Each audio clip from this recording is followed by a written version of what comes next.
नमस्कार दोस्तों, आपका स्वागत है हमारे चैनल द हिडन हिस्ट्री में। आज हम आपको ले चलेंगे राजा भोज के महल की उस रहस्यमयी दुनिया में जिसकी कहानी आज तक अनसुलझी है। तो जुड़े रहिए हमारे साथ और खोजिए इतिहास के छुपे रहस्य।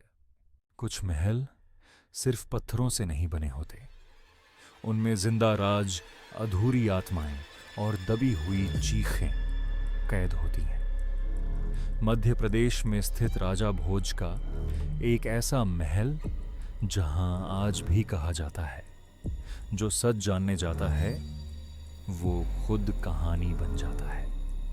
राजा भोज एक महान राजा थे, लेकिन उनका ये महल उनकी अच्छाई नहीं, उनकी सबसे बड़ी भूल की निशानी है। कहा जाता है इस महल के नीचे एक गुप्त कक्ष था जहां विरोधियों को जिंदा दीवारों में चुनवा दिया जाता था। एक रात राजा के सबसे भरोसेमंद मंत्री ने बगावत की कोशिश की। मरते वक्त उसने कहा, तेरा ज्ञान अमर होगा, पर तेरी आत्मा यहीं कैद रहेगी। उसी रात महल में कुछ टूट गया जो कभी जुड़ नहीं पाया। आज के समय में अर्जुन नाम का एक इतिहास शोधकर्ता इस महल की सच्चाई जानने आया। रात के ठीक 12 बजे जैसे ही वो अंदर घुसा, दरवाजा अपने आप बंद हो गया।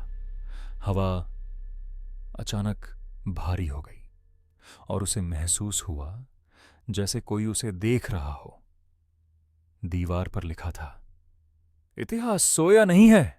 अचानक महल के गलियारों में पायल की आवाज गूंजने लगी। अर्जुन ने पलटकर देखा, कोई नहीं, लेकिन अगले ही पल दीवार पर एक परछाई उभरी, सर पर मुकुट और हाथ में तलवार। एक गहरी आवाज में आई, तुम मेरे ज्ञान की तलाश में आए हो, पर उसकी कीमत चुकाने को तैयार हो? अर्जुन का शरीर सुन्न हो गया। सिंहासन पर राजा भोज की आत्मा बैठी थी।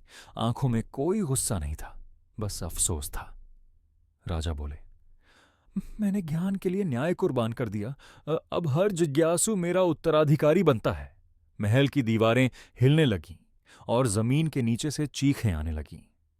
सुबह महल खुला मिला। अर्जुन कहीं नहीं था, बस उसकी डायरी मिली जिसमें आखिरी पंक्ति लिखी थी, राजा भोज की आत्मा को आज नया शरीर मिल गया है। आज भी अगर कोई उस महल के पास से गुजरे तो एक आवाज आती है, इतिहास अब भी सीख रहा है,